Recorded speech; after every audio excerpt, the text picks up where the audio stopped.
Halo semua, di video kali ini saya akan membahas tentang tensi Jepang dan China yang memanas gitu. Nah, apa kira-kira dampak bagi Indonesia? Lebih tepatnya pasar modal Indonesia. Nah, kalau buat yang nggak tahu, mungkin beberapa waktu lalu ada komentar atau pernyataan dari Perdana Menteri Jepang yang baru, Sanae Takaichi. Waktu itu dia sempat bilang, wah kalau Cina menyerang Taiwan, militer Jepang siap bantu gitu. Nah, pernyataan itu memicu kemarahan daripada China. Kemudian dia China-nya mengirim kapal penjaga pantai ke Senkaku. Senkaku itu kalau orang Cina bilangnya Diawi tau, pulau mancing ikan. Kemudian dia juga menerbangkan drone di sekitar wilayah Jepang. Nah, itu dianggap sebagai suatu provokasi karena kan kalau bukan kapal transport, bukan kapal apa, kamu terbangkan drone di negara orang kan, sudah pasti itu bisa dianggap sebagai apa namanya, eh, ibaratnya memancing perang lah, seperti itu. Nah, eh, akibat daripada pernyataan tersebut, ya namanya juga politik ya. Kemudian beberapa pejabatnya komentar kurang bagus lagi. Nah, Beijing itu melakukan tindakan yang membuat banyak orang berpikir nih. Satu, dubes eh, China di Jepang dipanggil kembali. Kemudian mereka mengeluarkan peringatan, hati-hati kalau mau jalan-jalan ke Jepang. Nah, kemudian ini yang paling parah secara ekonomi. Jadi, kalau tidak salah, travel terbesar ke Jepang itu adalah orang Cina, sekitar 25 sampai 30%. Jadi, kalau kamu travel ke Jepang, ketemu 10 orang turis, 3 orang dari Cina. Nah, itu adalah yang terbesar begitu. Nah, waktu ini baru dimulai, jadi pemerintah Cinanya bilang semua penerbangan dari Cina ke Jepang dari bulan November sampai dengan Imlek tahun depan, kan mereka orang Cina jalan-jalannya pas Imlek. Itu refund gratis. Semua pesawat terbang ke Jepang itu kalau mau refund free. Jadi mau refund atau reroute itu free, nggak dikenakan biaya. Nah, em, kemudian Jepang itu kan juga penghasil seafood. Nah, dulu waktu Jepang mau buang limbah nuklirnya Fukushima, dia mau buang ke laut. Oh, dia bilang, wah hati-hati nih kamu buang ke laut nanti tercemar apa enggak gitu. Nah, on off. Kemudian belakangan dia bilang lagi, seafood Jepang nggak bisa dimakan karena alasan bukan politis sih. Dia bilang karena ada limbah Fukushima seperti itu. Nah, itu di eh, di stop gitu. Padahal ya bagi eksportir kan kamu tiba-tiba kehilangan pembeli terbesar kan pusing juga tuh. Nah, kemudian kalau yang senang ikuti entertainment, ada Ayumi Hamasaki. Ayumi Hamasaki itu zaman saya dulu SMA, SMP, SMA mungkin. Itu terkenal gitu ya penyanyi Jepang. Dia konser di Shanghai kalau nggak salah. Itu ini tanpa penonton.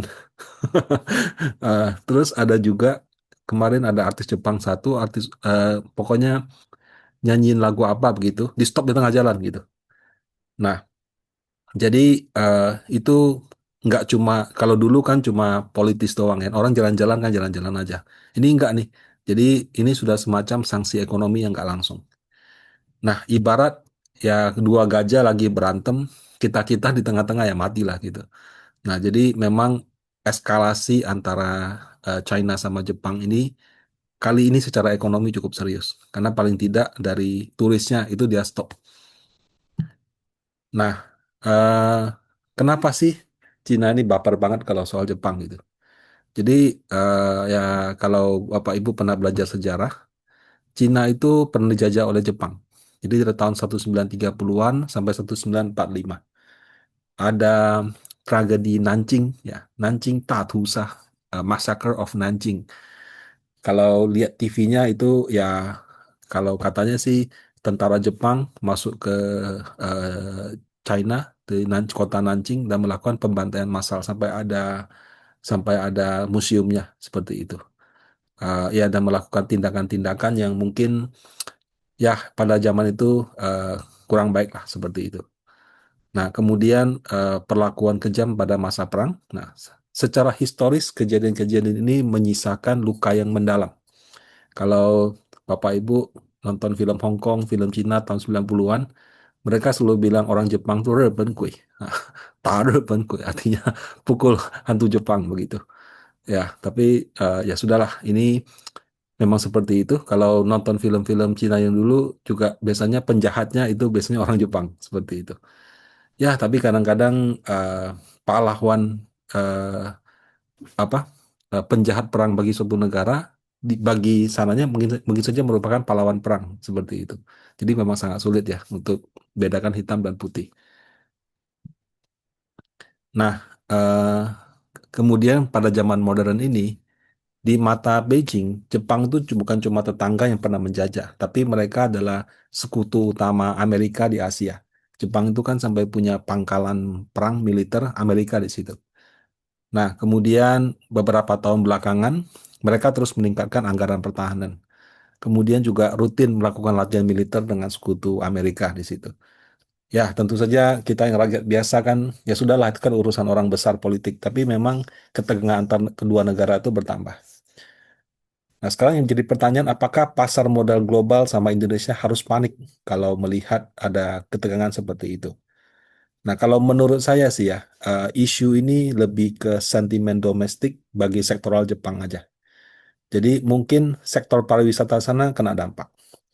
Mungkin sektor ekspor seafood yang ke Cina terdampak gitu.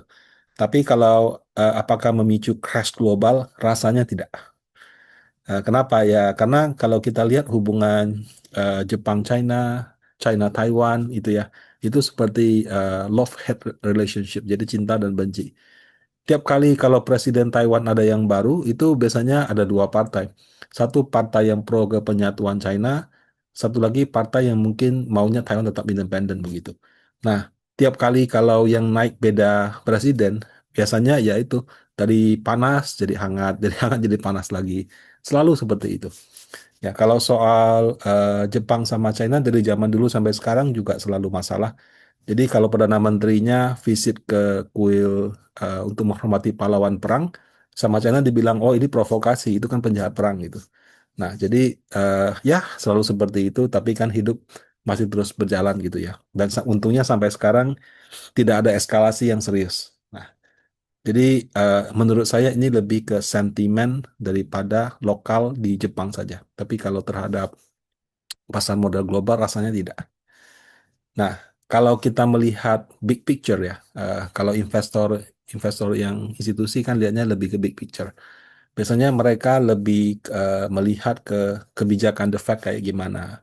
Kemarin kan sudah diumumkan bunga akan turun, tahun depan turun berapa kali. Nah, inflasi di US bagaimana? Apakah inflasinya nggak terkendali sehingga dolar cenderung akan melemah? Bagaimana dengan pertumbuhan ekonominya, penganggurannya?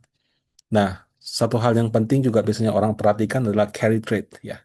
Carry trade itu gampangnya meminjam yen yang murah, kemudian menaruh di aset yang returnnya tinggi, misalnya dalam USD. Nah, kebijakan ekonomi Jepang ini memang unik gitu. Jadi mereka kalah perang, kemudian ekonominya mengalami resesi. Di satu waktu mereka bangkit, akhirnya menjadi salah satu ekonomi terkuat di Asia, tapi naiknya terlalu tinggi tahun 90-an. Akhirnya bubble-nya itu pecah.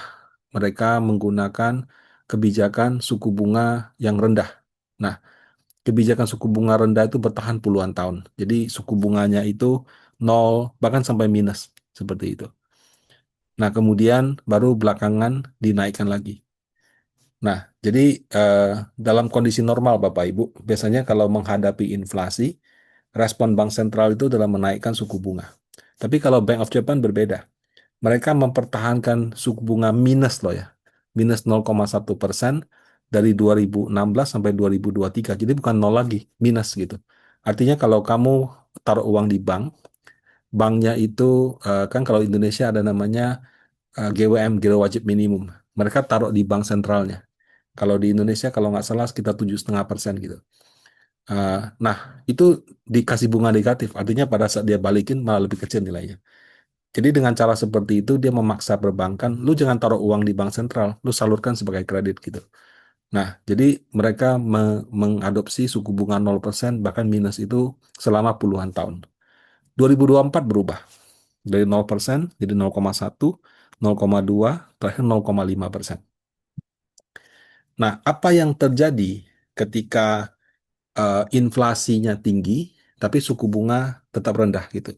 Inflasi Jepang kan tidak 0%. Ya kecil sih, tapi adalah 2%, 1% seperti itu. Nah, ketika inflasi lebih tinggi daripada suku bunganya, yang terjadi mata uangnya melemah. Jadi biasanya secara teori ekonomi, kalau inflasinya 4% misalnya, suku bunganya 3%, mata uangnya melemah. Supaya nggak melemah gimana? Kalau inflasinya 4, ya suku bunganya 5. Idealnya begitu. Kalau Jepang, dia kan inflasinya lebih tinggi daripada suku bunga. Maka nilai tukar Jepang terhadap dolar itu melemah terus. Nah, ketika kondisi bunga rendah, ya, jadi kan bunganya 0% kan, 0, bahkan minus. Jadi kalau bank kasih pinjaman juga nggak tinggi-tinggi bunganya. Kemudian mata uangnya lemah, jadi terhadap US dollar melemah terus. Ini adalah kondisi yang dikatakan surga ya, untuk menjalankan strategi carry trade. Ya. Nah, bayangkan misalnya gini, kamu pinjam 100 juta yen dengan bunga 2% 3 tahun. Nah, 100 juta yen, misalnya waktu kamu pinjam kursnya 140, kamu dapat 14 M gitu. Nah, bunga 2% kali 3 tahun kali 100 juta yen, katakan gampangnya 6 juta yen. Sehingga kalau kamu pinjam 100 juta, balikinnya 106 juta dalam 3 tahun. Nah, waktu kamu pinjam kan 100 juta yen, kamu tukar ke rupiah, dapat 14 M.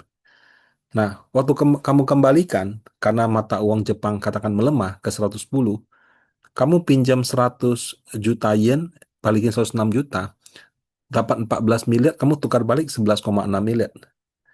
Nah, jadi eh, sorry, waktu kita kembalikan kursnya 110 ya, kan kita kembalikan sesuai dengan kurs. Katakan bunga 6 jutanya kita bayar sekaligus tahun ketiga. Jadi 106 kali 110 itu 11,66 miliar gitu. Jadi ibaratnya waktu kamu pinjam uang dapat 14 M, waktu kamu balikin cuma 11,6. Jadi uangnya taruh di bawah bantalnya kamu sudah untung 2,3 M begitu. Nah, jadi inilah kurang lebih namanya carry trade. Nah, kalau misalnya uang tersebut nggak kamu diamkan di bawah bantal, kamu taruh di deposito, taruh di obligasi, taruh di saham, taruh di reksadana, untungmu akan bertambah lagi gitu. Nah, jadi bayangkan kamu pinjam uang dalam mata uang Jepang, yen, and then kamu bawa ke Indonesia, kamu tukar ke rupiah, kamu invest. Nah, eh, kalau dia punya inflasi selalu di atas suku bunganya, maka hampir 99% setelah sekian tahun pada saat kamu kembalikan, mata uang yen itu melemah terhadap US dollar. Dan kalau kalian perhatikan, memang dulu ya, kalau yen sama rupiah kan 140, 150. Sekarang 110. Jadi memang terjadi fenomena seperti itu. Nah, kalau di investor global, mereka juga lakukan hal yang sama. Mereka pinjam Japanese yen, kemudian mereka investasikan. Sehingga keluarlah istilah yen carry trade gitu. Yen carry trade ini bahkan bisa ditemukan dalam literatur-literatur buku investasi. Di CFA, di mana itu ada kalimat yen carry trade. Nah, sekarang yang jadi pertanyaan, kalau kita melakukan yen carry trade ini resikonya apa? Contoh tadi, saya pinjam 100 juta yen, 2% 3 tahun. Nah, waktu saya pinjam, katakan kursnya 140. Nah, waktu saya eh, pinjam 140, saya dapat 14 miliar. Resikonya adalah kalau misalkan waktu saya kembalikan, yennya menguat nih, dari 140 ke 160. Nah, makanya saya harus kembalikan 14 M, eh, karena saya dapat pinjam 100 juta, harus kembalikan 100 juta, itu jadi 16,9 M. Ya, belum plus bunganya. Ya, jadi resiko pertama adalah kalau saya pinjam dalam mata uang yen, kemudian saya kembalikan, pada saat saya kembalikan, mata uangnya menguat. Contoh paling gampang kalau kita pakai dolar aja. Kamu pinjam 1 juta dolar, waktu kursnya 15.000.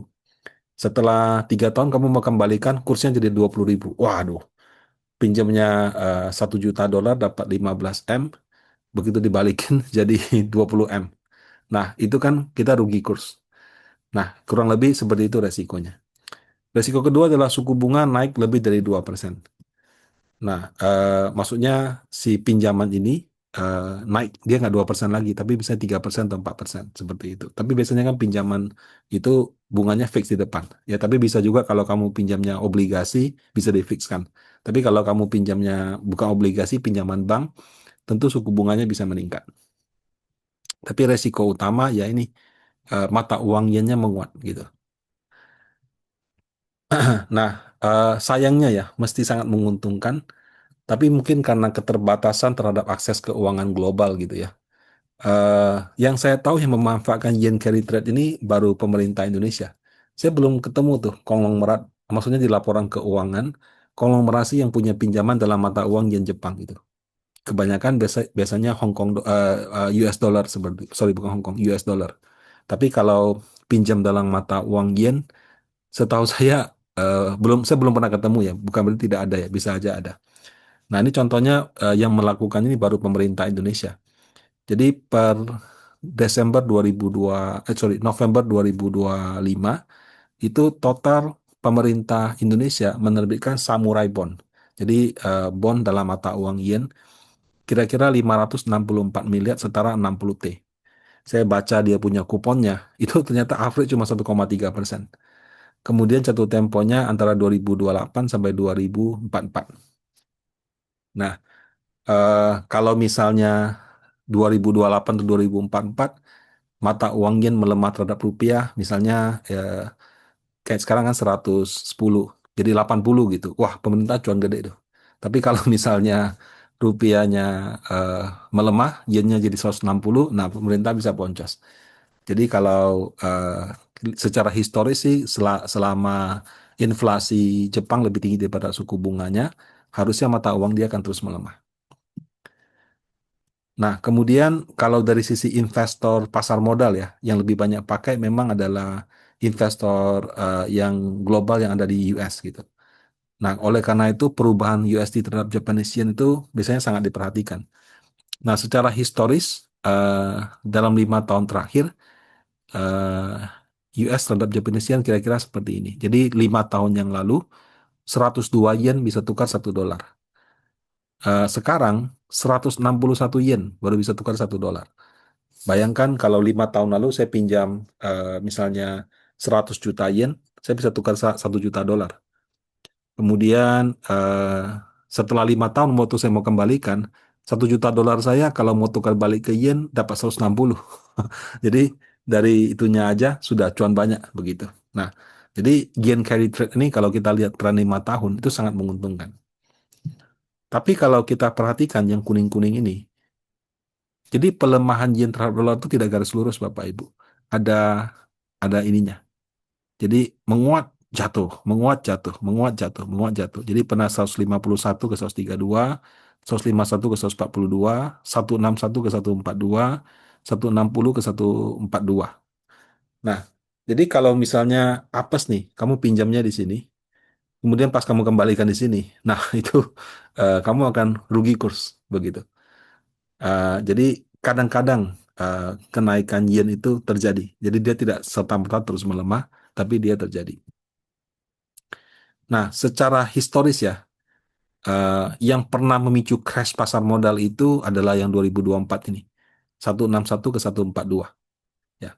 Waktu itu kalau saya nggak salah, entah pejabat bank sentralnya deh atau perdana menterinya, mereka mengumumkan kenaikan suku bunga yang di luar dugaan banyak pihak. Karena di luar dugaan, itu terjadi penguatan yen yang signifikan. Karena kalau dilihat 5 tahun terakhir, 161 ke 142 ini termasuk yang paling paling gede penguatan yennya. Nah, ini 160 ke 142 juga mirip-mirip, tapi ini lebih tinggi. Nah, gara-gara terjadi penguatan yang sangat signifikan, orang kaget. Saya masih ingat waktu itu eh, saham Indonesia, saham US crash, saham Jepangnya crash, Indonesia juga ikut crash gitu.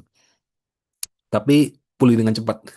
Karena tidak lama setelah itu pejabatnya sampai minta maaf, ya maaf kami kurang komunikasi segala macam. Karena crashnya saking besarnya di Jepang, itu sampai memicu kayak ada kontrak short atau apa yang kena marginnya kena call, kemudian harga sahamnya turun begitu dalam, perusahaan harus menambah jaminan segala macam, jadi bikin ekonomi Jepang itu cukup kacau kaget juga gitu. Eh, nah, setelah itu dia revisi, oke kita kan komunikasi lagi. Jadi satu hari crash, besoknya sudah pulih. Nah, di apa 2025 yen Jepang juga sempat crash.